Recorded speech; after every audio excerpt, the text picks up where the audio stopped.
한번 보겠습니다. 뭐 최근에 여러 이슈들이 있는데 MBK 사태가 발생했거든요. 그 MBK 사태를 제가 요약해서 말씀을 드리면은 MBK라는 회사가 사모펀드입니다. 소수의 사람들에게 투자를 받아서 그 자금을 가지고 기업을 인수합병해서 핵심은 뭐냐면 차익을 남기는 거죠. 왜냐면 우리가 뭐 모든 비즈니스는 똑같잖아요. 싸게 사서 비싸게 판다. 그렇게 해서 차익을 남기는 그런 구조다라고 보시면 될 것 같습니다. 근데 이게 문제가 뭐냐면은 우리가 보통 M&A라고 생각하지 말고 어떤 물건을 살 때 대금을 어떻게 지급합니까? 물건을 살 때 대금을 어떻게 지급합니까? 우리가 어떤 물건을 거래를 해서 누군가는 사는 거고 누군가는 파는 거죠. 사거나 팔 때는 대금 지급이 완납돼야 되겠죠. 아니면 대금 지급 조건을 갖다가 좀 바꿀 수는 있겠죠. 왜냐하면 사인 간의 계약이기 때문에 현행법에만 조촉이 안 되면은 어떤 그 거래 방식을 취하든 상관은 없으니까. 근데 일반적으로는 어떻습니까? 대금 지급이 완납되어야지 거래가 성사가 되겠죠. 가령 우리가 카드를 가지고 할부를 해서 대금 지급을 한다 해도 우리 입장에서, 구매자 입장에서는 카드사에다가 할부를 해가지고 분할해서 내는 거겠지만 카드사 입장에서는 먼저 지급을 하게 되잖아요. 판매한 사람에게. 그러니까 바로 거래가 성사되는 거죠. 근데 여기 지금 MBK에서의 문제점은 뭐냐면 MBK 파트너스라고 하는 사모펀드죠. 얘네들이 매각을 하고 얘를 매수하는 거죠. 근데 이 홈플러스를 이 매각하는 대금이 얼마냐면은 7.2조거든요. 그러면은 우리가 일반적인 상거래를 할 때는 7.2조를 온전히 주고 해야 되잖아요. 7.2조를 온전히 주고 해야 되죠. 근데 얘네들은 7.2조를 어떻게 했다? 주긴 줬죠. 금융기관으로부터 어떻게 합니까? 차입을 합니다. 어떻게? 4조 원 정도를. 이 차입을 할 때 어떤 조건이 붙었냐면은 홈플러스에 있는 자산을 담보로. 그러니까 나중에 이제 이게 담보를 했다는 말은 뭐겠습니까? 우리가 이거를 담보로 줄 테니까 이 돈 좀 빌려줘.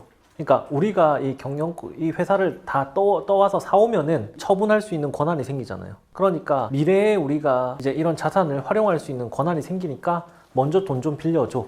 이런 겁니다. 그래서 보통 우리가 이렇게 해가지고 자금을 조달하는 방식을 LBO라고 합니다. 이걸 따서 LBO라고 얘기합니다. 근데 그 LBO 방식이 어떤 금융 기법이기 때문에 이게 뭐 문제가 있는 거냐라고 한다면 이거는 저는 가치 중립성을 갖고 있다고 생각합니다. 그러니까 이건 자체는 문제가 없어요. 이거 자체는 문제가 없는데 이 문제는 뭐냐면 우리가 이런 장밋빛 전망, 그러니까 홈플러스가 영업이 잘 됐다면 문제가 불거지지 않았을 겁니다. 근데 하지만 홈플러스의 영업이 잘 안 되다 보니까 어떻게 됐습니까? 자산을 담보로 자금을 조달했는데 영업이 잘 안 되고 이러다 보니까 그 MBK 파트너스에서는 자산을 계속 매각하게 된 거죠. 매각해서 차입금을 계속 갚았습니다. 차입금을 계속 갚는다 하더라도 원금하고 이자고 계속 있는데 영업을 해가지고 그 이자도 갚고 해야 되는데 영업 실적이 안 좋다 보니까 어떻게 되겠어요? 더 이상 이거를 못 갚는 형태가 되겠죠. 그렇게 해서 문제가 촉발된 겁니다. 근데 이게 문제는 뭐냐면 얘네들도 사실 자기 자본을 어느 정도 넣었겠죠. 어느 정도 자기 돈을 넣었겠죠. 결국은 보세요. 우리가 투자라고 하는 거는 지분을 산다는 행위는 뭐냐면 무한 책임하고 유한 책임입니다. 만약에 우리가 보세요. 주식 투자를 한다는 거는 책임을 어떻게 지는 거예요? 보세요. 내가 주식을 샀는데 주식이 주가가 많이 내렸어요. 그래가지고 그냥 마이너스 99%가 됐어요. 아니면 뭐 전액 손실 났다 칩시다. 그러면 그 이상을 우리가 책임을 지나요? 내가 투자한 돈만큼만 책임지는 거를 우리는 뭐라고 하냐면은 유한 책임이라고 합니다. 그러니까 여기서 너는 무한 책임이다 이렇게 하는 게 나오긴 하거든요. 근데 어쨌든 이 유한 책임을 설명하려고 말씀드린. 근데 이게 비대칭성을 갖고 있습니다. 이게 뭐냐면 한마디로 요약해 볼게요. 이 MBK 파트너스의 사건을 LBO라는 기법을 써가지고 실패하게 됐는데 요약하면은 잘 되면 우리 탓, 안 되더라도 우리는 유한 책임이다. 우리가 권리는 잘 되면은 계속 우리가 권리를 다 가져가고 안 되더라도 우리가 투자한 만큼만. 그럼 어떻게 되겠어요? 홈플러스 같은 경우는 뭐 뒤에 어떻게 될지는 제가 정확하게 모르겠지만 자산이 다 날아가고 없겠죠. 그러면 그 가운데 어떤 일이 발생하겠습니까? 여러 가지 이해관계자들이 그 피해를 입을 수 있게 되겠죠. 이거는 제도적으로 이런 것들을 막을 수는 없습니다. 근데 뭐 맞는 방법을 굳이 여기서 얘기해 본다면은 여기 기사에서 보듯이 피인수기업의 재무 상태와 피부채 상환 능력을 꼼꼼히 따질 것이다. 자, 관련 업계에 따르면 이번 홈플러스 사태 이후 인수금융시장에서 피인수기업의 재무 상태와 피의 부채 상환 능력 등이 중점 검토 항목으로 부상했다. 근데 솔직히 말하면 이런 그 피드백이 과거에 없었겠어요? 과거에도 이런 피드백이 다 있었거든요. 그죠? 다 있었습니다. 없었던 거 아닙니다. 저는 뭐 똑같은 역사가 반복된다고 생각을 하고요. 근데 이것도 사실 어느 정도 운이라고 생각합니다. 또는 실력도 물론 있겠지만 보세요.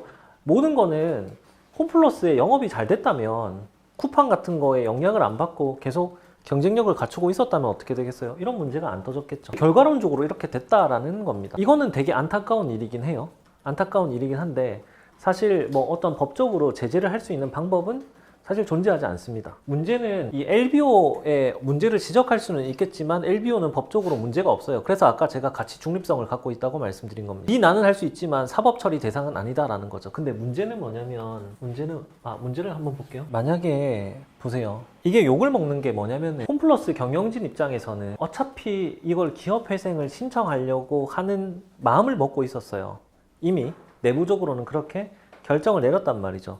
근데 그걸 아는 상태에서 시중에다가 얘들의 회사채 CP 이런 것들을 유통시키는 겁니다. 그러면은 그걸 투자한 사람은 어떻게 되겠습니까? 돈을 날리는 게 되겠죠. 어떻게 보면 이건 자본시장을 좀 교란시키는 그런 행위라고 볼 수 있지 않을까요? 여기에서 비판의 대상이 되는 겁니다. 그러니까 뻔히 며칠 뒤에 우리가 이 회사를 날릴 작정으로 다른 사람의 자금을 모집하는 건 어떻습니까? 사기죠. 그게 문제가 된다는 겁니다. 그럼 예를 들어서 이렇게 해가지고 자금을 조달하게 된다면은 제가 사법 처리 전문가가 아니다 보니까 모르겠지만 이렇게 하는 행동들 같은 경우는 미국 같은 경우는 징역이 100년씩 이렇게 나오거든요. 제가 얼마 때리는지는 정확하게 모르겠지만 근데 되게 솜방망이 처벌이 된다라는 거죠. 저는 그게 문제다라는 겁니다.